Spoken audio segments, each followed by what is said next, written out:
ঈদুল আজহার আর মাত্র ২ থেকে ৩ দিন বাকি থাকলেও এখন পর্যন্ত ভোলার পশুর হাটগুলোতে তেমন একটি বেচাবিক্রি জমে ওঠেনি। বলা যায় যে একেবারেই বেচাবিক্রি কম রয়েছে।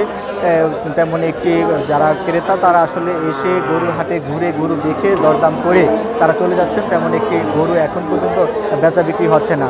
আমি এখন যে হাটটিতে অবস্থান করছি এটি ভোলার সর্বোচ্চ বৃহত্তর একটি বড় হাট, ইলিশা গরুর হাট। এই গরুর হাটে আমি দুপুর থেকে অবস্থান করছি, এখন বিকেল ৪টা বাজে। প্রায় এই ২ থেকে ৩ ঘন্টা এই হাটে এখন পর্যন্ত মাত্র 5টি গরু বেচা বিক্রি হয়েছে।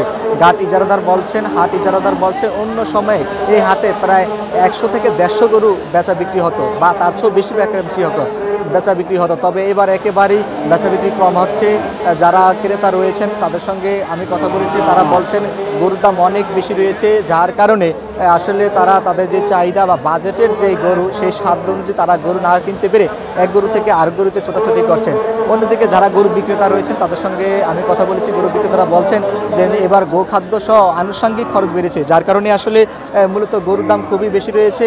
এই জন্য তারা আসলে চওড়া দামই গরু বিক্রি করতে চাচ্ছেন। ভোলার এই ইলিশা হাট সহ ভোলার বেশ কয়েকটি হাট, ভোলার প্রাণগঞ্জ, ব্যাংকের হাট, ভুইঙ্গার হাট, বাংলা বাজার সহ ভোলার বেশ কয়েকটি হাট আমি ঘুরে দেখেছি। প্রতিটি হাটে আসলে বেশি পরিমাণ গরু উঠলেও গরুর দাম খুবই বেশি থাকার কারণে মূলত ক্রেতারা গরু কিনছেন না, তারা দরদাম করেই মূলত চলে যাচ্ছেন। এছাড়াও গত বছর বা অন্যান্য বছরগুলোতে ভোলার এই ইলিশার হাটে যে পরিমাণ গরু বেচা বিক্রি হতো এখন পর্যন্ত সেই পরিমাণ গরু বেচা বিক্রি হচ্ছে না। হাট ইজারাদার বলছেন আজ গরু বেচা বিক্রি কম হলো, রোববার হয়তো বা গরু বেচা বিক্রির যে বিষয়টি সেটি আরও বাড়তে পারে। এছাড়াও জেলা প্রাণী সম্পদ কর্মকর্তা জানিয়েছেন ভোলায় প্রায় ৮৫,২০০ পরিবার কোরবানি দিবেন বা ৮৫,২০০ গরু চাহিদা রয়েছে, যদিও গরু মজুদ রয়েছে প্রায় ১ লক্ষর মতো। যেহেতু জেলায় পর্যাপ্ত পরিমাণ গরুর চাহিদা রয়েছে বা পর্যাপ্ত পরিমাণ গরু মজুদ রাখা হয়েছে, সেহেতু ভোলার গরু দিয়ে ভোলার মানুষ কোরবানি দিতে পারবেন, যাতে অন্য জেলার বা ভারতীয় গরু যাতে ভোলায় না আসে বা ভোলার আসার প্রয়োজনও মনে করছেন না জেলা প্রাণী সম্পদ কর্মকর্তা।